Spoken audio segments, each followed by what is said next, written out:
Hey everyone, welcome in to another daily editorial here on the KE Report. In this daily editorial, I'm getting an update from New Pacific Metals, traded on the TSX under the symbol NUAG and on the NYSE American under the symbol NEWP.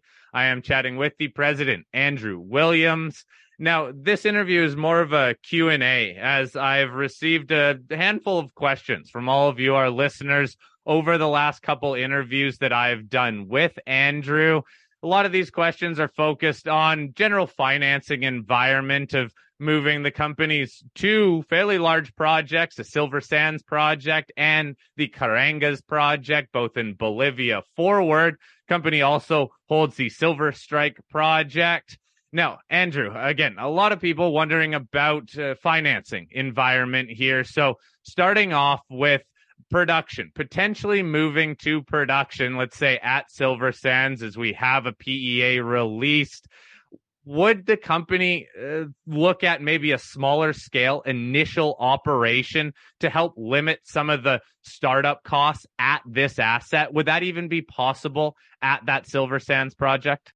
Yeah. Hey, Corey, great question. Just want to say again, thank you for having me on your show and appreciate the questions and the engagement from your listeners. Really encouraging to hear folks wanting to learn more about the company. So just want to start with that. But yeah, great question. I mean, that is what's on everyone's mind as finances tightened up around the world, as central banks try and combat inflation. And so that's a very natural question that should extend to us as money has become more expensive. Does that change how we approach a mine design for our flagship Silver Sand project? And I think it's something that it's possible. In any project build, you got to separate out between what is fixed and what is variable cost. So for us, we're somewhat lucky in that our infrastructure at Silver Sand is quite good.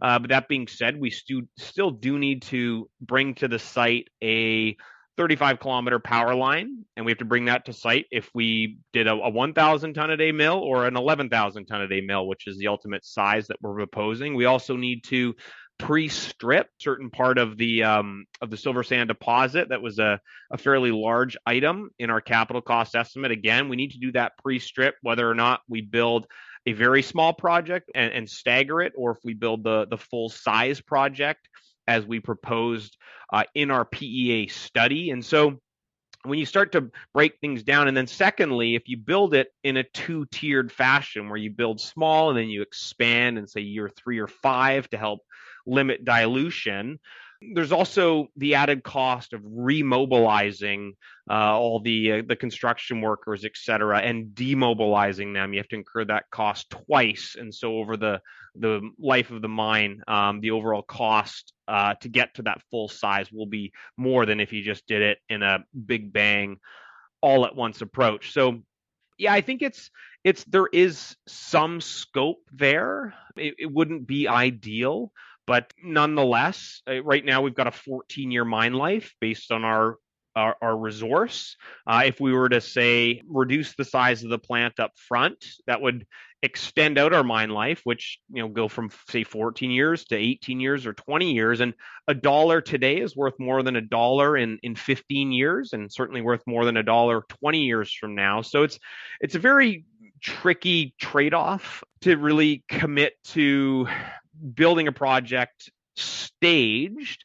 I think in this industry, right, just 9 months ago, things were more buoyant in the silver equity environment. We weren't even entertaining this question. Today, we're sitting here. It's a very good question. And to be quite honest, we're gearing up to have our project ready, feasibility study, permit, et cetera, everything by the end of next year. And who knows what that environment's going to be like. It's to commit to a different project philosophy based on the environment today is, I'm a bit hesitant to do that wholeheartedly, just given that it's our view based on the prevailing macro environment surrounding the price of silver. And weak markets sow the seeds for much stronger markets. And when we're in a position to be financing our project construction, call it in a year, 15 months from now, we anticipate the environment to be much different. And if it's not, if the glass is still half empty, then yeah, maybe we will have to look at staging our project and finding ways to be a little bit more judicious on capital. But right now, it's not a main focus for us as a company. But I do appreciate the question, because in this industry, dilution is the killer, and we're not going to blow our share count out to just be dead set on a particular size project. If we're still in a challenging environment, let's say in over a year from now, then perhaps we will look a little bit more seriously at staging the project to limit dilution. Okay, thanks for taking us through there. And you are right. Markets can change, and that then can pretty quickly take the whole financing fear off the table. Another company, I guess, strategy question that came in was, would the company consider spinning off Carangas and even Silverstrike? Because Carangas is a bit earlier stage. He just came out with the inaugural resource estimate that came in big. It was one of the last interviews we had where you came in at almost 560 million ounces of silver equivalent in the indicated category. But because Silver Sands is more advanced and the one that most people would assume you would take into production first, would you consider having Silver Sands in its own vehicle and putting Carangas and Silverstrike in a different vehicle? Yeah, I mean, we will consider every option to maximize shareholder value. Many of us, myself included, are large shareholders in this company. So there'd have to be a strong business case for it. I know my background originally is in finance, but I'm not a fan of financial engineering. It's a way to often, most of the time, the bankers and the lawyers and the accountants get rich out of that process, and it doesn't really do anything tangibly to make the underlying fundamentals of the business stronger. So at this point in time, I don't see a very concrete proposal that would make us stronger as a company, and that's really the main criteria that we would evaluate something like that on. I think it's still too early for us at Carangas. It's probably a little bit early to start entertaining those types of discussions. But that being said, anything is on the table.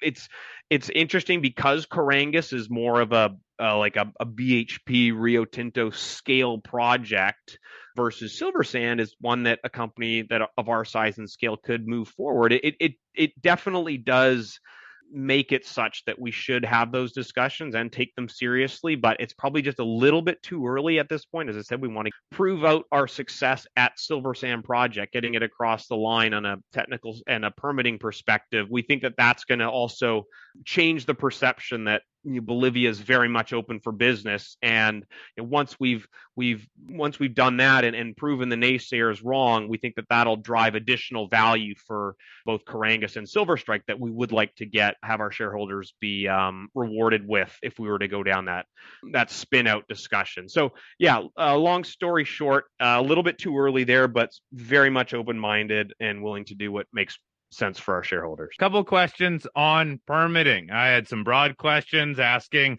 what are some of the issues, what are some of the concerns that we should be watching out for in terms of permitting. And then some people also followed up after that most recent interview asking about Carangas because it is so big. Does that make it harder to permit? Do you just want to take the permitting question broadly? What are some of the major concerns, any major holdups that investors should be or could be looking out for? Yeah, no, I think as far as the permitting regime in Bolivia goes, it's well defined. Bolivia is a mining jurisdiction. There were 3 large-scale mines that were built in the last cycle. It's been a while since those mines were permitted and built, so the infrastructure in the country is a little bit rustier, and that's part of the pioneering work that we're doing, and that's where we as a company are adding value is going through this process again that is well defined. So really, we need first order of business is our environmental and social baseline data set. And then with that environmental and social baseline data set, then we have to prepare our impact mitigation plan and our monitoring plan. And then we also need to, those two things, the baseline data and the impact mitigation plan, those are the most important features of the permit submission. We've got almost all of our environmental baseline data complete. There's, I think, a couple more months of wet season data that we need to collect, and are going to be looking to do that over the next few months to complete that data set, as well as supplement our existing social baseline data. So that's something on those two fronts. We're hard at work and need to complete all that information by, say, the first half of next year to make our submission. And then it's also important in Bolivia to have a public consultation session, which really is a capstone of all the work that you've done throughout the permitting process. That's usually a 1 to 2 day event where all the directly and indirectly impacted communities are invited to attend as we do one final presentation of the project. Of course, the idea is that by that point, we've sorted out all our issues and signed all the agreements that we need to sign with the community members by the time of the public consultation process. So we're planning ourselves in order to have a public consultation session by the middle of next year. And then that's the last piece that we need. The baseline data, the impact mitigation, and the public consultation session, all that forms a complete permit submission in Bolivia. So submit that, let's say, sometime middle to late next year, and then work with the Minister of Environment and Water in Bolivia to ultimately sign off on the permit. So that's really the formal permit process in Bolivia, and the same process applies to our Carangas project. As you mentioned, it's a much bigger proposed project. So we're just about to kick off our baseline environmental and social data collection. We've found a really good Bolivian firm that's agreed to collect that data for us as part of a formal engagement over the next year. So we're going to undergo that process. Carangas, bigger project, yes, but the process is still very much the same. You need the data, you need the impact mitigation, you need the public consultation. Yes, it is bigger, but the dynamics are a little more streamlined. Like Carangas is a more of a traditional community where everyone that is a part of the community lives at the Carangas site.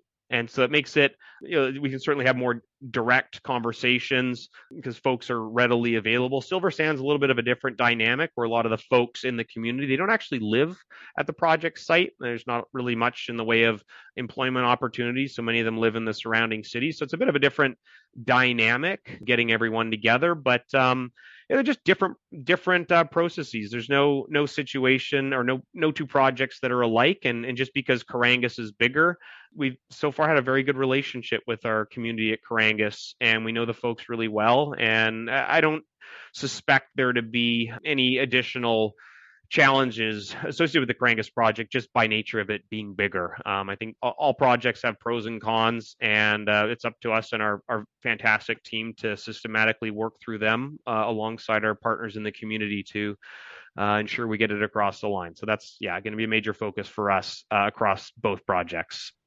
All right, last question before I get you out of here, and it followed up on that September 29th news release where you closed the $35 million bought deal financing.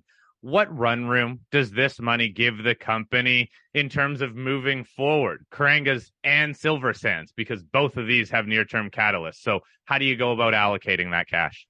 Yeah, so we've just super blessed to have strong and supportive shareholders, Silvercorp, Pan American Silver, some good, strong institutions supporting us. So we've got the cash that we need with a really healthy runway. This is a SHIT happens business.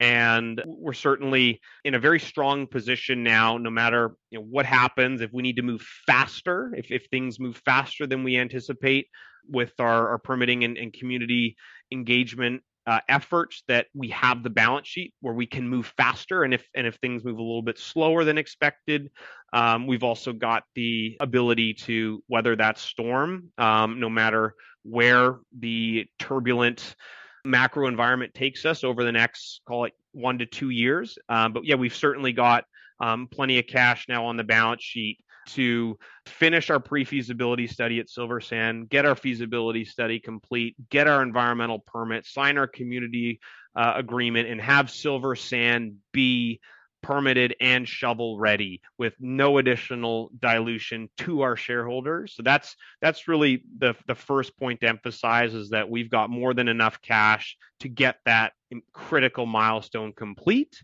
And then meanwhile, the money that we've got, we're going to move Carangas forward, but at a very measured and disciplined pace. As we talked about earlier, it's a much bigger project, a project that it's a BHP Rio scale project.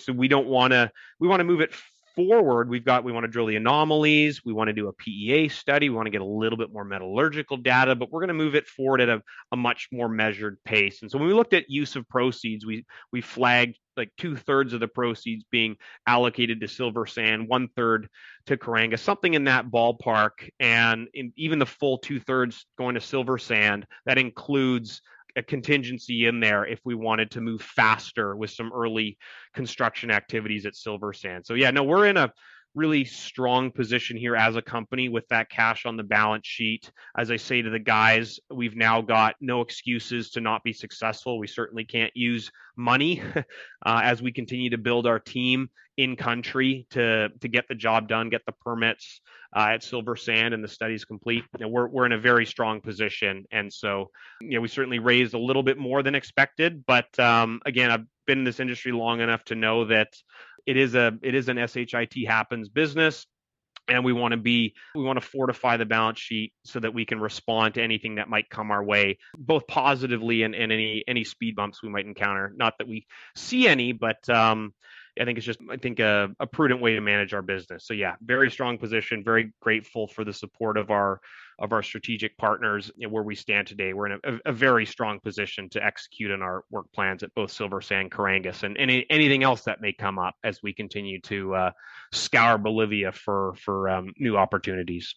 Okay. Thank you for addressing those questions, Andrew. I think we can all tell the mood of the market right now, where everybody is wondering about financing, how you finance this, how you finance that, and what are you going to do with the current cash in the bank. But it is nice to have cash in the bank, because boy, oh boy, there's a lot of companies out there that are looking to raise money, will need to raise money in the near term just to keep projects moving forward and keep the lights on. And unless we see a drastic shift in sentiment here, well, those companies will still probably have some trouble. But hey, you've addressed all the questions that have come in. So everybody, thanks for sending in your questions. Please keep sending them in to me, fleck@kereport.com. I'll get Andrew to address those in future interviews and also follow up as some of the major catalysts come up. It sounds like really heading into next year. So Andrew, thank you very much for this update, and please keep me up to date on future news. All right. Thanks very much, Corey. And thanks to all your listeners that continue to